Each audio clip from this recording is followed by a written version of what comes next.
ನಮಸ್ಕಾರ ಸ್ನೇಹಿತರೆ, ಇವತ್ತು ನಾವೇನ್ ಇಲ್ಲಿ ಬಂದಿದ್ದೀವಿ, ನವಾಜ್ ಅಂತ ಹೇಳ್ಬಿಟ್ಟು ಇವ್ರ ಹೆಸರು. ಇಲ್ಲೇ ನಮ್ಮ ಹತ್ರದಲ್ಲಿರೋ ಏರಿಯಾದಲ್ಲಿ ಇರೋದು.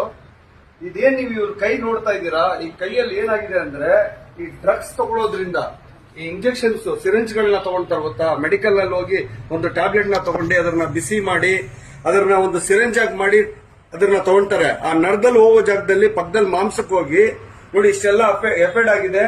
ಮಾಂಸ ಎಲ್ಲ ಹೋಗಿ ಅಲ್ಲಿ ಒಳಗೆ ಮೂಳೆ ಕಾಣಿಸ್ತಾ ಇದೆ. ತಾವೆಲ್ಲ ನೋಡ್ಬೇಕು. ಇದು ಒಂದು ವಿಡಿಯೋ ಮಾಡ್ತಾ ಇರೋದೇನಂದ್ರೆ ನನಗೆ ಮಾರ್ಕೆಟಿಂಗ್ ಗೋಸ್ಕರ ಅಥವಾ ಬೇರೆ ಏನೇ ವಿಚಾರಕ್ಕಲ್ಲ.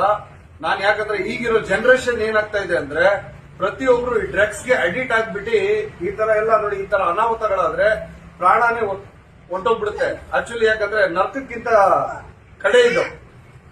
ಯಾಕಂದ್ರೆ ಇಂಥ ಜೀವನ ನಾವು ಮಾಡ್ಬೇಕಂದ್ರೆ ನರ್ಕ ಬೇಕಾದ್ರೂ ಸಹಿಸ್ಕೊಬಹುದು, ಈ ಜೀವನ ನಡೆಸಕ್ಕಾಗಲ್ಲ. ಯಾಕಂದ್ರೆ ಇವ್ರು ನೋಡಿ ಎಷ್ಟು ಕಷ್ಟ ಪಡ್ತಾ ಇದಾರಂದ್ರೆ, ಯಾವ್ದೋ ಒಂದ್ ಕಡೆ ಹೋಗ್ಬಿಟ್ಟು ಯಾವನೋ ಒಬ್ಬ ಫ್ರೆಂಡ್ ಒಂದ್ಸಲಿ ಅವನ್ನ ಕರ್ಕೊಂಡು ಹೋಗ್ಬಿಟ್ಟು ಮಾಡಿಸ್ ತೋರ್ಸ್ಬಿಟ್ಟ ಹೇಗ್ ಮಾಡ್ಬೇಕು ಅಂತ, ಡ್ರಗ್ಸ್ ಎಡಿಟ್ ಮಾಡ್ಬಿಟ್ಬಿಟ್ಟ. ಅವ್ರು ಅದನ್ನ ತಡ್ಕೊಳಕ್ ಆಗ್ದಂಗೆ ತಗೊಂಡು ಏನಾಗಾಯ್ತು, ಬೇರೆ ಕಡೆ ಮಾಂಸದಲ್ಲೆಲ್ಲ ಹೋಗ್ಬಿಟ್ಟು ಕೈಗೆ ಕಾಲ್ಗೆ ನಿಂತ್ಕೊಳಕ್ ಆಗಲ್ಲ ನೋಡಿ, ಕಾಲೆಲ್ಲ ಹೋಗ್ಕೊಂಡ್ಬಿಟ್ಟಿದೆ. ಮತ್ತೆ ಈ ತರ ಎಲ್ಲ ಬಹಳಷ್ಟು ನೋಡಿ, ಒಂದು ಶರ್ಟ್ ಕೂಡ ನೆಟ್ಟಿಗೆ ಇಟ್ಕೊಳಕ್ಕಾಗಲ್ಲ, ಔಷಧಿನ ಎಲ್ ಬೇಕಾದ್ರೂ ಕೈ ಇಡಕ್ಕಾಗಲ್ಲ, ಇಂಥ ಪರಿಸ್ಥಿತಿಯಲ್ಲಿ ಬಂದಿದ್ದಾರೆ.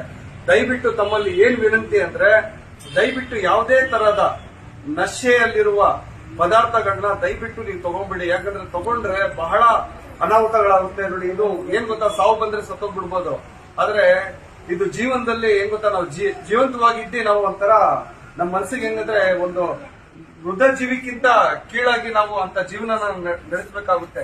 ಅಂತ ಪರಿಸ್ಥಿತಿ ಬಂದ್ಬಿಡುತ್ತೆ. ದಯವಿಟ್ಟು ತಮ್ಮಲ್ಲಿ ಒಂದೇ ಒಂದು ವಿನಂತಿ ಏನಂದ್ರೆ, ದಯವಿಟ್ಟು ಡ್ರಗ್ಸ್ ಎಡಿಟ್ ಮಾತ್ರ ದಯವಿಟ್ಟು ಮಾಡಬೇಡಿ. ಯಾಕಂದ್ರೆ ಯಾವುದೇ ರೀತಿಯ ಡ್ರಗ್ಸ್ ಇರಲಿ ತಗೊಳ್ಳೇಬೇಡಿ. ಯಾಕಂದ್ರೆ ಸ್ವಲ್ಪ ನಾವು ತಗೊಳ್ಳೋದು ಬರೀ 5 ನಿಮಿಷ 10 ನಿಮಿಷ ಅಥವಾ 1 ಗಂಟೆ ಅಥವಾ 2 ಗಂಟೆ, ಜಾಸ್ತಿ ಅಂದ್ರೆ 5 ಗಂಟೆ ಇರುತ್ತೆ ನಶೆ.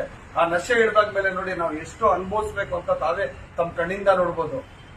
ತಮ್ಮಲ್ಲಿ ಒಂದೇ ಒಂದು ವಿನಂತಿ ಏನಂದ್ರೆ, ಬೇರೆ ಯಾರಿಗೂ ಈ ತರ ಆಗ್ಬಾರ್ದಂದ್ರೆ ಈ ವಿಡಿಯೋನ ಎಷ್ಟು ಜಾಸ್ತಿ ಆಗುತ್ತೆ ಅಷ್ಟು ವಿಡಿಯೋನ ವೈರಲ್ ಮಾಡಿ ಬೇರೆಯವ್ರಿಗೆ ತಲುಪಿಸಿ. ಯಾಕಂದ್ರೆ ಬೇರೆಯವ್ರು ನೋಡಿದಾಗ ನಶೆ ಮಾಡೋರಿಗೆ ಗೊತ್ತಾಗ್ಬೇಕು, ನಶೆ ಮಾಡೋದ್ರಿಂದ ಏನೆಲ್ಲ ಅನಾಹುತಗಳಾಗುತ್ತೆ ಅಂತ ದಯವಿಟ್ಟು ಅರ್ಥ ಮಾಡ್ಕೊಳ್ಳಿ.